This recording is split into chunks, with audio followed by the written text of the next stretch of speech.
mau TK juga perlu uang. Di samping juga BBM naik, bapak nggak turun-turun juga. Akhirnya apa? Kita pusing kepala dan mengatakan, ya Allah semuanya naik, ya Allah. Semuanya aku memerlukan dana, ya Allah. Puasa dekat lagi, ya Allah. Susah hatiku. Jangan.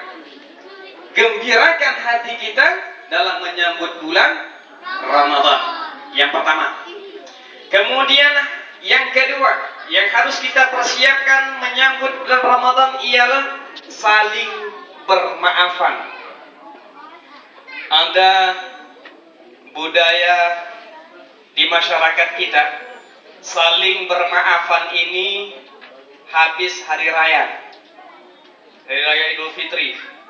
Habis kita undangan open house ke rumah teman kita, habis makan kita kue satu loyang, habis kita minum satu jerigen kenyang, barulah kita mengucapkan minal aidin wal faizin.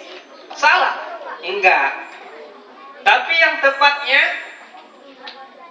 ungkapan minal aidin wal faizin, mohon maaf lahir dan batin, itu kapan tepatnya diungkapkan?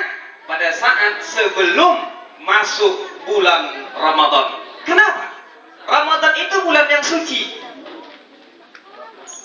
Sebelum kita memasuki bulan yang suci, kita sucikan dulu hati kita. Dosa kita kepada Allah ketika kita taubat, Allah akan langsung memaafkan. Tapi dosa kita sesama manusia, nehi, Allah tidak akan memaafkannya sebelum kita sendiri yang minta maaf kepada orang yang bersangkutan. Terima kasih, mudah-mudahan cepat dapat jodoh ini.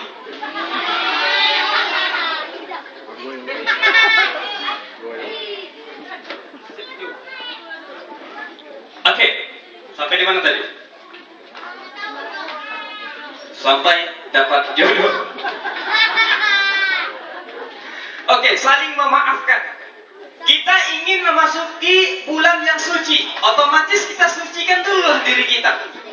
Kalau ibu di rumah ngepel lantai rumah, setelah bersih di rumah itu, kalau orangnya masuknya pakai sendal, kakinya bersih, kan senang hati kita, bersih juga. Tapi kalau orang yang dari lumpur masuk kakinya ke dalam rumah yang sudah dipel, rumah itu kan kotor. Begitulah dalam menyambut bulan Ramadan. Suci bulan itu, kita sucikan dulu hati kita untuk memasuki bulan itu. 2. Kemudian yang ketiga, yang terakhir, dalam menyambut bulan Ramadan yang perlu kita persiapkan ialah apa? Kita jauhkan sifat-sifat setan yang ada di dalam tubuh kita. Imam Ahmad Mustafa Al-Marudhi di dalam tafsir Al-Marudhinya mengatakan bahwasanya manusia ini mempunyai 2 saluran. Berapa? 2. Yang pertama saluran malaikat, yang kedua saluran syaitan. Dalam sebuah hadis Rasulullah mengatakan al-imanu yazid wa yanqus. Iman itu terkadang naik dan terkadang turun. Ketika iman itu naik, saluran malaikat ini deras di dalam tubuh kita.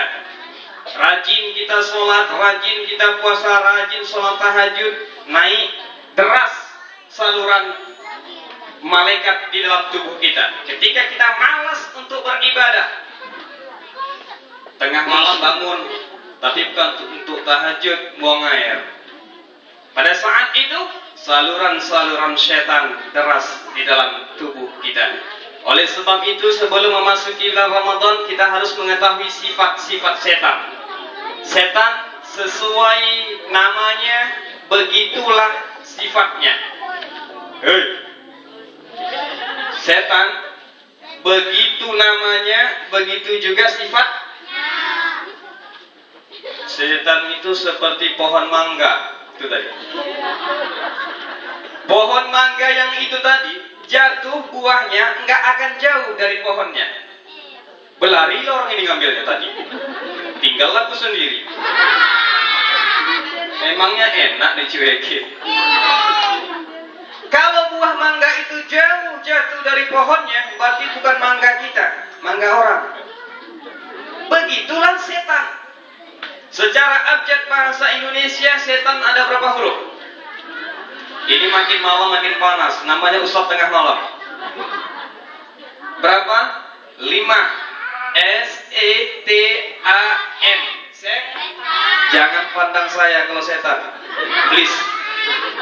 Kalau saya bilang setan, pandanglah sebelah kiri kalian. Setuju? Ayo, praktekkan dulu. Sebelah kiri pandang. Itulah sifat setan. 5. Apa itu? Yang pertama huruf S, yang berarti setan itu wa idh qulna lil malaikati isjudu li adama fasajadu illa iblis aba wastakbar wa kana minal kafirin. Ketika Allah menciptakan Adam, Allah menyuruh seluruh malaikat untuk sujud kepada Adam. Seluruh malaikat sujud, kecuali siapa? Kecuali iblis. Siapa iblis itu? Atoknya setan.